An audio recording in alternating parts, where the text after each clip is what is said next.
क्रोध छोड़ो, क्रोध छोड़ो, ऐसा चिल्ला करके तुमने मत छोड़ो छोड़ो करके क्रोध को याद दिलाई है। क्षमा धारण करो, मान छोड़ो, अरे आर्जव को धारण करो, माया छोड़ो मित्र, आर्जव को मार्दव को स्वीकार करो, मान माया का विसर्जन किया है। लोभ छोड़ो, शौच धर्म को स्वीकार करो। ओह, असत्य छोड़ा है, सत्य को स्वीकार करो। ज्ञानी असंयम छोड़ा है, संयम को स्वीकार करो। त्याग, 4 प्रकार की वस्तु का त्याग किया है, तो ज्ञानी संतोष को स्वीकार करो। आपने त्याग किया है तो संतोष को स्वीकार करो। तब शरीर को तपा डाला? नहीं मित्र, नहीं मित्र, सोने को तपाया जाता है, चमक को प्राप्त कर लिया जाता है। तपस्या की है, शरीर सूखा है, आत्मा सुखी, आत्मा सुखी की थी। स्वीकार करो। अकिंचन, सर्वस्व से भिन्न हुए हो, आत्मा में अभिन्नत्व का भेदन करो। कुशील का त्याग किया है, ब्रह्म में लीन हो जाइए। यहां छोड़ना नहीं, स्वीकार करना है। मित्र, आपको पता होना चाहिए, हर धर्म की व्याख्या में व्यवसाय शब्द होता है। रहस्यमयी विद्या है। विराजो, मैं आपको आगे बात कर रहा हूं। प्रदीप भैया, मुमुक्षु दुर्ग, हर धर्म की व्याख्या में, प्रत्येक धर्म की व्याख्या में एक व्यवसाय शब्द का प्रयोग है, अध्यवसाय शब्द का प्रयोग है। इसका क्या मतलब होता है सारस्वत सागर जी? व्यवसाय का प्रयोग है, अध्यवसाय का प्रयोग है। सुनिए, प्रत्येक क्रिया व्यापार के साथ करना चाहिए। रवि सेठी, व्यापार बुद्धि छूट गई ना तो कंगाल हो जाएगा मित्र। गया से व्यापार करते करते मित्र रायपुर तक आ गए, बराबर धन कमाया कि नहीं कमाया? कमाया ना। वो अमित कहती तुम्हारा भैया आया है गया से, देख लिया? जय जिनेन्द्र कर लो।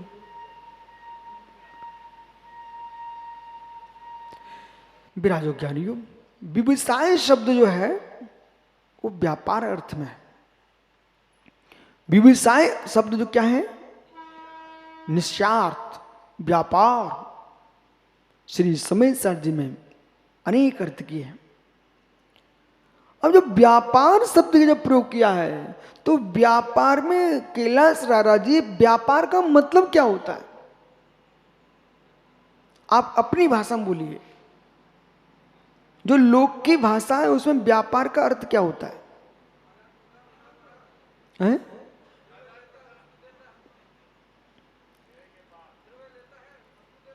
अच्छा, बस बस बस बस, यदि देना लेना यदि व्यापार हो गया मित्र, उसके अंदर कुछ होता कि नहीं होता? तो ये तो पहले बोलना था आपको।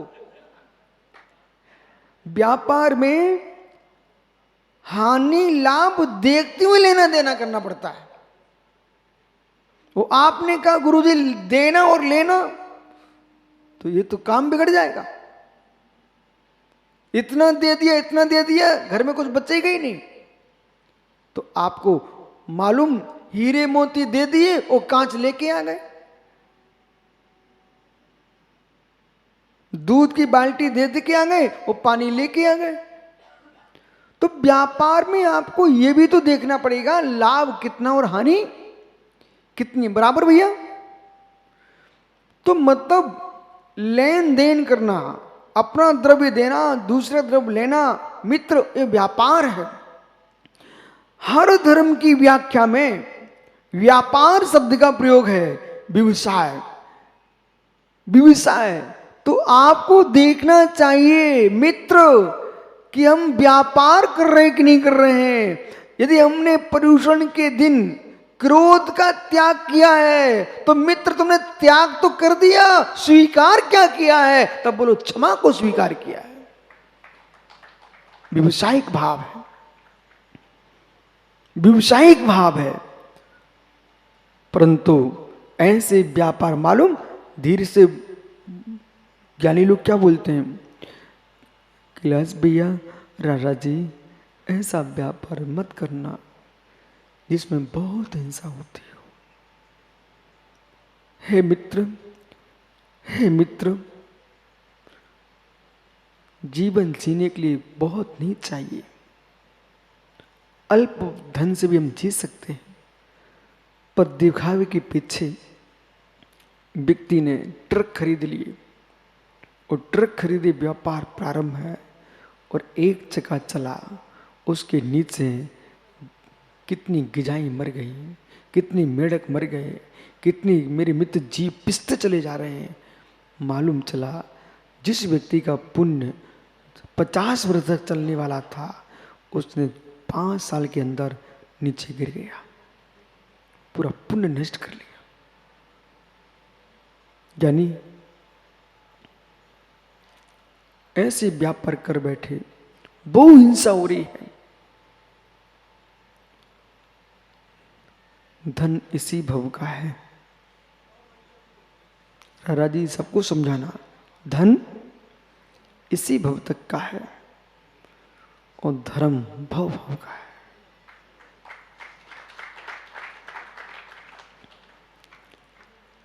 धन देख के व्यापार नहीं करना मित्र, धर्म देख करके व्यापार करना।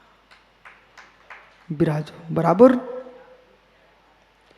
धन देख के व्यापार नहीं करना, धर्म देख के व्यापार करना। धन्य में लोग युवा ऐसे युवा आज सर्वथा मत कहना कि पीढ़ी युवा बिगड़ रही है, नहीं बिगड़ रही है। ऐसे ऐसे बच्चे जिनके लिए विदेश में बहुत पैसा मिल रहा था, मेरे पास आया, बोला महाराज जी मैं भारत की कंपनी में आ गया हूँ। मैंने क्यों? वहाँ तो बहुत पैसा मिलता। बोले गुरुजी बात सत्य है, लेकिन मंदिर नहीं, गुरुओं के दर्शन नहीं, शुद्ध गुरुओं के दर्शन तो बहुत बड़ी बात है, शुद्ध भोजन के दर्शन नहीं, वहां पैसे के दर्शन करके क्या करूंगा? जिस भूतल पर शुद्ध भोजन के दर्शन ना होते हो, वहां दिगंबर गुरुओं के दर्शन कहां होंगे? इसलिए गुरुजी मैंने निर्णय किया है, यहां रहूंगा, शांति से भगवान की पूजा करूंगा, साधुओं को दान करूंगा, जनवाणी का वाचन करूंगा, और इतना तो पुण्य है, जीवन चलेगा। धन्य उस युवा को और धन्य ऐसे लोगों को जो ये सोच रहे हो मैं छोटी सिटी में रह के जी लूंगा, लेकिन धर्म को छोटा नहीं करूंगा। विकास छाबड़ा इंदौर आज विद्वानों की कोटि में गिना जा रहा। भाई मालूम अमेरिका में बहुत बड़ी सर्विस थी, दोनों पति पत्नी छोड़ करके आज इंदौर में स्वाध्याय करा रहे हैं और मालूम आनंद के साथ जी रहे हैं। क्या मतलब? जहां पर पानी छना ना मिले और शराब की बाटलें मिले, छना पानी खोजना पड़ जाए और शराब की बाटलें दिखाई दे बार बार, ऐसे देश में निवास करके मित्र क्या लाभ, जहां मित्र शीशियां शराब की ना दिखें, जिनवानी लाइन की अलमारी दिखें, वहां बैठना चाहिए। जीवन जियो तो ऐसा जियो, हम चले जाएं लेकिन लोगों के हृदय से ना जा पाए। वो मित्र, कभी आप लोग मंदिर गए क्या? मंदिर, इस सभा में ऐसा कोई है जो मंदिर गया हो? मंदिर गए हो बेटा? अच्छा भैया, तो मंदिर में आप सबसे पहले भगवान के चरण छूते हो कि देहरी के पैर पड़ते हो? अच्छा जरा जोर से बोलना। देहरी के पैर पड़ते हो? हो। यानी मंदिर में प्रवेश करने के पहले प्राय करके हर व्यक्ति मंदिर की देहरी की पैर पड़ता हो। क्या मंदिर की देहरी मंदिर है क्या? क्या मंदिर की देहरी भगवान है क्या? क्या मंदिर की देहरी भगवान ही क्या? तुम भगवान के लिए गए थे कि देहरी के लिए गए थे? ओह, घबराना नहीं, आप तो पढ़ना। देहरी के पैर छूता आदमी प्रवेश करते सबसे पहले ऐसे देहरी के पैर पड़ता है। हे मित्र, ऐसे ये कि जिस भवन के अंदर, जिस देहरी के अंदर से हमें देव मिलने वाले हों, जिस द्वार पर जाने से परमात्मा मिलते हो, उस देहरी को वो नमस्कार करते हैं। ऐसे ज्ञानी हो जिस माता पिता की देहरी से तीर्थंकर का जन्म हुआ है, इसलिए ज्ञानी उनका भी सम्मान होता है। कितनी भाग्यशाली वो जननी होगी, कितना भाग्यशाली वो पिता होगा जिसको सौधर्म में जाकर प्रणाम करता, सौधर्म में जाके प्रणाम कर रहा। किसके पीछे विराजो ज्ञानी? किसके पीछे? तीर्थंकर बालक के पीछे। सुमिति, ये जो मुनिराज विराजे यहां पर, इनके शरीर में क्या रक्त नहीं है? पीप नहीं है? शरीर में मलमूत्र नहीं है?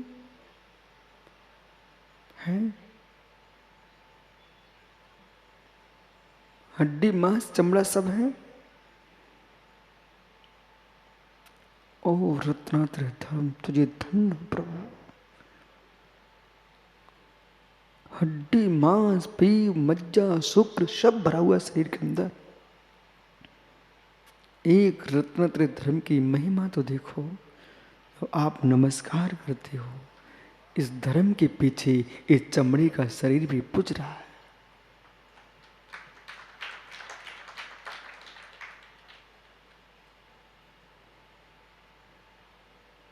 अलग कोई थूक दे, खकार कर दे, तुम नमस्कार करने जाओगे क्या?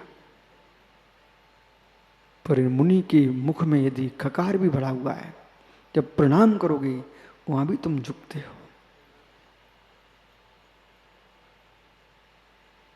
हे श्रमण, हे श्रमण, तुम्हारा धर्म कितना मान है कि आपके रत्नात्रय धर्म के नियोग से मल भी नमस्करणीय हो रहा है। तीर्थंकर के दीक्षा कल्याण के उपरांत केशलंचन जो होते हैं, वस्त्र आभूषण होते हैं, सौधर्म इंद्र उन वस्त्रों के आभूषणों की पूजा करता है, उन केसों की पूजा करता है। जिनसे सोमी लिखती महापुराण में, कभी समय मिल जाए तो मित्र समय सार जी के साथ महापुराण का भी स्वाद देख लेना। जिनसे सोमी लिखती महापुराण जी में कि पुण्यात्मा जीव के पुण्य धर्म के नियोग से मल भी पूज हो जाता है, तीर्थंकर के सिर के बाल भी लोक में पूजे जाते हैं और क्षीर समुद्र में सराने जाता सौदम।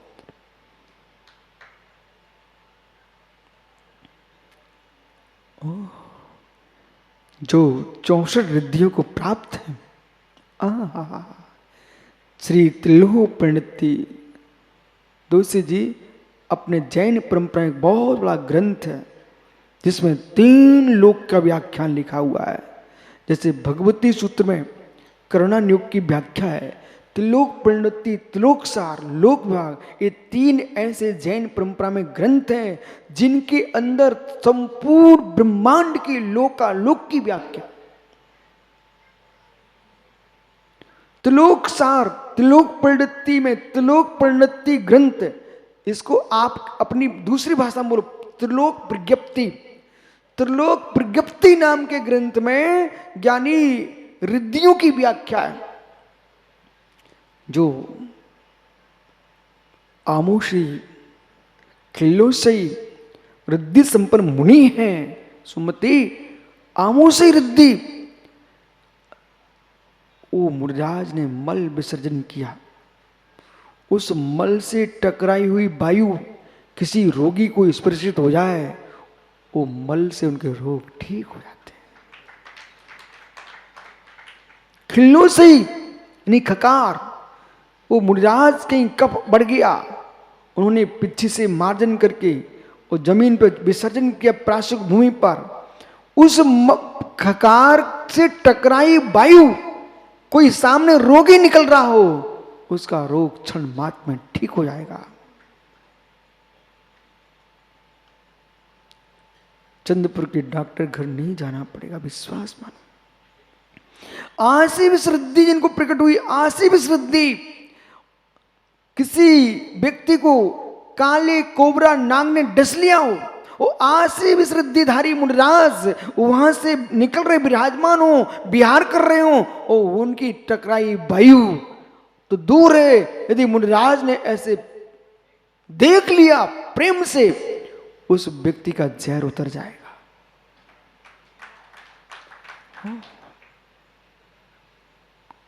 कोठारी जी, जहर उतर जाएगा। ऐसे मुनियों को रिद्धियां प्रकट, 64 रिद्धियां, 64वीं रिद्धि केवल ज्ञान है। जो लोकालोक को मित्र, उनको तो टकराने की बात नहीं है।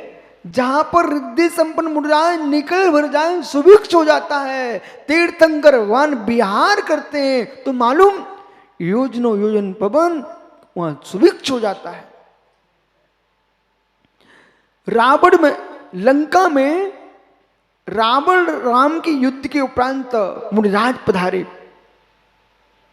यदि वे मुनिराज युद्ध के पहले आ जाते तो श्री पद्म पुराण जी में रविशरण स्वामी ने लिखा कि वो युद्ध हो नहीं सकता था। इसलिए मित्र जितनी गूढ़ औषधियां भी गुप्त बनाई जाती हैं, गुप्त रखी जाती हैं, गूढ़ मंत्र गुप्त आराधना की जाती है, गुप्त रखे जाते हैं। अंतरंग साधना प्रचार की नहीं है। आरा सिंधु गुप्त साधना साधक के अंदर चल रही है। ऐसे साधु पुरुष जितना छुप के गुप्त जीवन जिएंगे, उनके अंदर ऐसी शक्तियां प्रकट हो जाती हैं कि किसी को कहने की कोई आवश्यकता नहीं है। दुखी प्राणी उनके पास आके बैठ भर जाए, मुस्कुरा के जाए।